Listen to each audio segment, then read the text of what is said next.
that women don't care about men's struggles. They only care about, they wait at the finish line and they bang the winners. True.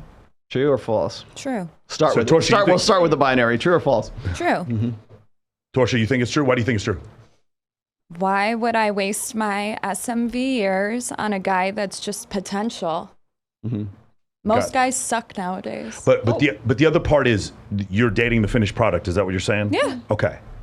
Yeah. Anybody else have anything about this? One more time, I don't date on potential. So if you're not winning, then you're not worth my time because I'm winning. So we're going to be winning together. Mm-hmm.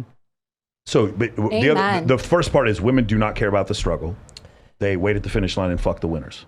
I'm not waiting for anyone. Okay. Fuck your struggles. I mean, we all have struggles. Got it. Mm-hmm. So I'm just saying, yeah, I date winners. Ambry. It's hard just to say like yes or no on that. I want to say yes because I am attracted to other winners also. Yeah. Because like I feel like I've been in that position and place and worked extremely hard.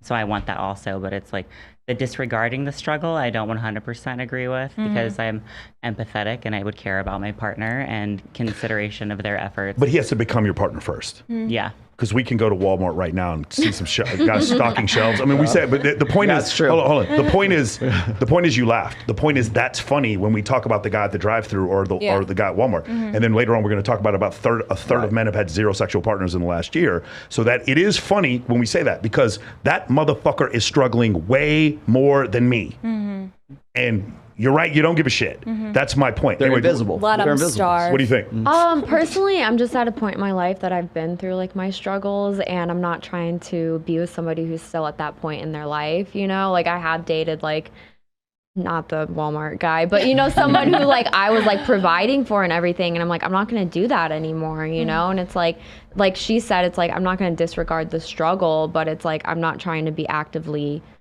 engaged with that where I am in life. How old were you when you dated him? Do you remember? Oh, God. Okay. Even just up to like 5 years ago when I just didn't like feel like I had my shit together as much, you know? But I was like, I'm 32. Okay. So yeah, like even up to my mid-20s and just the fact of like, oh, maybe I could like fix this person, you know? Like that whole like, I don't know, like mommy thing, I guess. But then I'm like, oh, I just gotta like fix myself and everything else will be better. CJ Sparks, what do you think? I've fucked losers before. It's not as fun when you fuck a loser versus when you fuck a winner. I've fucked losers. I think that, I think most women would be lying. They said they haven't had sex with a few losers in their lifetime. God bless the losers. But you didn't think they were losers. At the time. You saw a facade. You saw a facade. Some of them you're thinking, oh, it's maybe we'll get better. Yeah. But I think, when you So you went into it knowing you just he's a kind of loser. hope. Yeah, for sure. I for sure have dated losers and I'm like, I can fix this or I can help him or I can inspire him, especially when you're younger and you have a little more time.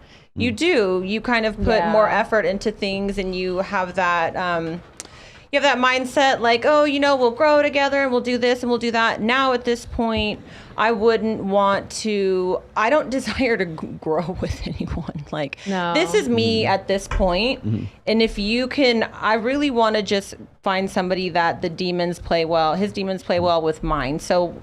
I would hope that he's a winner, but at this point, I mean, I'm 37, so at this point, my standards were up here, and now they're not necessarily... Now you've adjusted the priorities. Yeah, exactly. Not necessarily that the standards are dropping, but the priorities and the standards, they're switching up a little bit. So maybe I wouldn't say that they're dropping, but they're leveling out in a way where it's like, well, I don't really care about the struggles. I mean, if you were my partner, I would be invested, but I don't really care about how you came to be in your now winning how you got status. to where you're at. Yeah, have I don't you guys, really care. I'll chime in. I'll give you my take here. But before I do, have any of you ever been with a guy that you felt had potential to be a winner? Of course. But you're not with that guy anymore? No. What happened? I don't date on potential. But before, but you did. I did. But you did. I did, but I learned my lesson. How old were you when you did?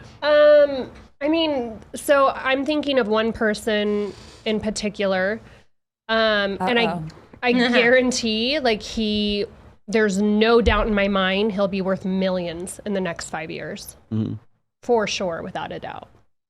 So but- potential affluence, potential Wait, do I know money. him? Did I meet him? Yeah, you did meet him. Okay, I know who it is. You know who it is, I know right? who it is, yeah. He will, without a doubt, blow up, and we're still great friends to this day.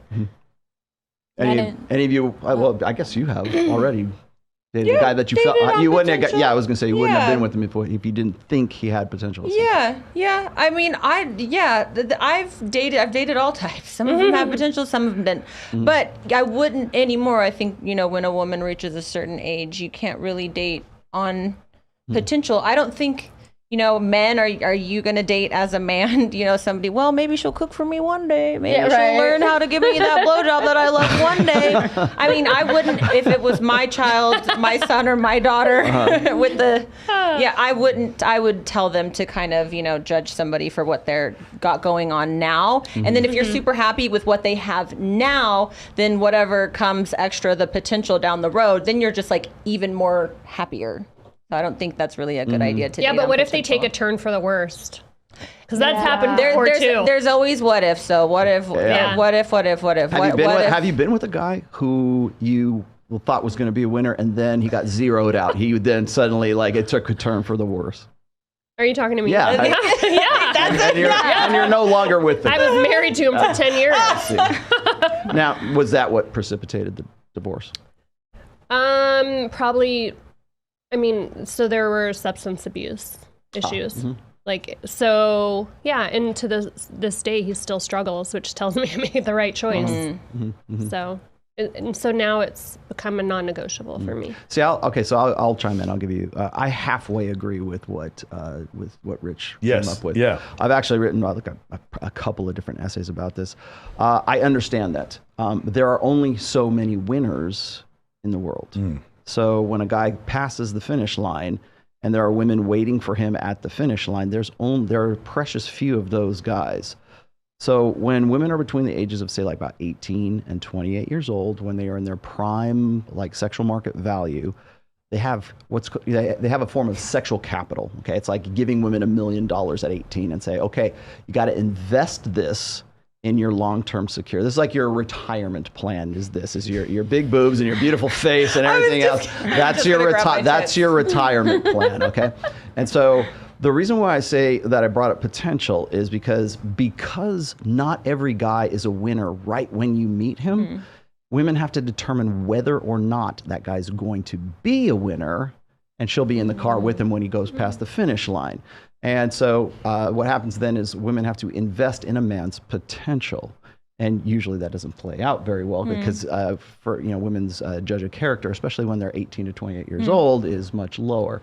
So the idea is that women tend to trade their sexual agency, their sexual marketability, for a guy who looks like a good bet, like you're betting on a horse and you're hoping your horse is going to win.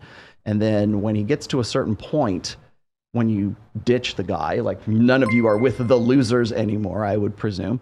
Once you ditch the guy, it's like investment loss. It's opportunity cost is really what the term is. And so therefore, it's not so much, about the struggle at this point. It's like making that bet on a man's potential. Every one of you probably would say, I want a guy who's a winner, who's already made. He's got to be 6 foot tall, 6-pack abs. He's got to make at least 6-figure income. He's got to drive a nice car, and he's got to have his shit together. Yeah, like you. He's got to have his shit. He's got to have his shit together. I don't have any of my shit together. So I rescue cats, dude. But the whole point is this: is that especially today, is there are precious few quote unquote high value men. Okay. And we don't want to call them alpha males anymore, so I guess we're just going to refer to them as high-value men now. Here's the thing. Well, why don't we do this? Why don't we call them alpha males from a taxidermy standpoint? I think we should. From a biological standpoint, because it's still not offensive to call gorillas alpha males. It's still not offensive to call bull seals I don't have a problem with it at all. It wasn't me that started it. So here's the thing. If you do it in the course of intersexual dynamics for Homo sapiens, some people do, gender studies classes find that to be offensive, but yet it's still not offensive when we talk about lions. Does that make sense? Alpha just means alpha. That's all it means. Yes. And in two gender species that we talked about before, here comes the science. In two gender species, generally, with certain exceptions like bonobos, you're going to find where there's a few males that have sex with several of the females. There's this thing called the parental investment hypothesis in evolutionary studies, and the idea is whichever gender has more to lose or a more parental investment is the selective of the two genders. And there is zero disprovement of this. And there are even male seahorses that hold the children, and the women fight over the males. This is always the case. There is no example of this not being true. And so that's a great example of a falsifiable theory in evolutionary psychology. Evolutionary psychology is falsifiable but never falsified. That's one of the reasons why I like to talk about it so much. And like Dr. David Buss says, there is no psychology that is not evolutionary psychology. It's not evolutionary. There is no such thing as a non-evolutionary psychology. So going back to let's go to the science here, right? So Dataclysm, I would highly recommend you guys check out two books called Dataclysm and Everybody Lies. And in those books, some of the things they talk about are what are the things that men and women lie about. Right. Now, here's the thing.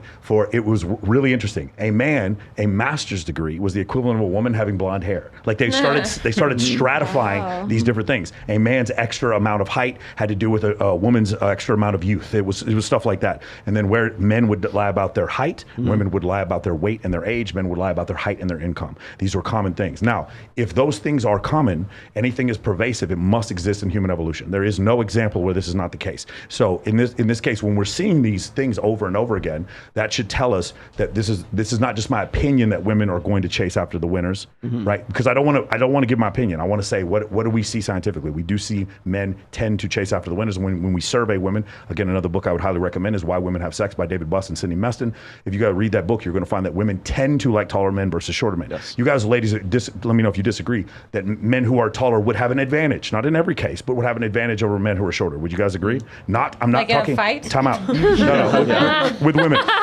With women. I'm not talking about you individually. I'm talking about the entire gender. Yes. You would all agree that. Okay, so you guys understand. That doesn't mean looks, money, status, or everything, but what it does mean is remember, let's go back to the normal distribution. The middle of the normal distribution, the mean, that is where we're talking about in general, women prefer taller men versus shorter men, healthier men versus less healthy men, a V-shaped torso, and those kind of things. But I've absolutely met women who like shorter, loud men. I've met women who are like only interested in men who are wealthy and not good looking because they don't want to compete with other women. One of your guests on your show, Davina Davis, specifically told me she does not like to go after attractive men because she doesn't want to compete for them. And she's a porn star, and she does that. So we find every possible dynamic that you have. There's the middle standard deviation, and then there's these other things. There's the outliers that happen. So that's the thing we have to understand. So that's really important when it comes to this whole thing. You agree with the statement 50%. I agree with the statement 75%. And the reason why is because these men who are despots, I've seen with my own eyes, whether I'm at the Playboy Mansion or me and Siege are at the Ignite parties or whatever, when we see this, those men, we're talking about, we're just talking the Leonardo DiCaprio, Drake, the guys who are just notorious, Tyga, the guys who are notoriously just creeping in girls' DMs to try to have sex with them.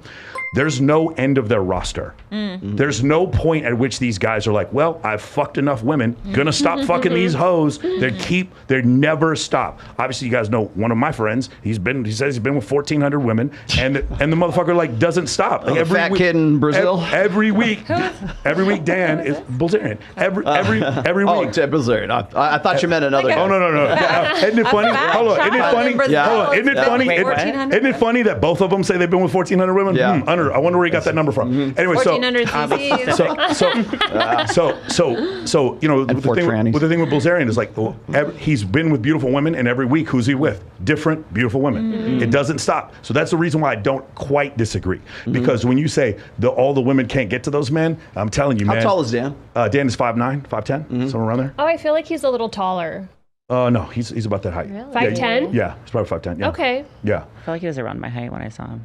Yeah, he's taller than 5'10", for sure. How tall I'm 5'8". 100% he's How tall are you? I'm 5'9", and I felt like we were the same height. Yeah, he's 5'9". Well, we got just He is 5'9". I was taller in heels. I was like you want to do 6'1", it? probably. According to So I saw Google, him and he's 5'9". Yeah, that's correct. So the thing is also, guys, to be an operator for the SEALs, it's not helpful to be 6'4". It actually is it is better to be a compact operator, like with a firearm when you're Closer smart. to the Yeah, you ground. probably get in the Yeah. way. Well, same thing if you play running back. Like there's just certain jobs where that's better. By the way, there are cultures like Polynesian cultures where the alpha males are whalers. These guys who throw spears. They stand on the tip of the boat and they throw spears at these whales. Those gentlemen are shorter.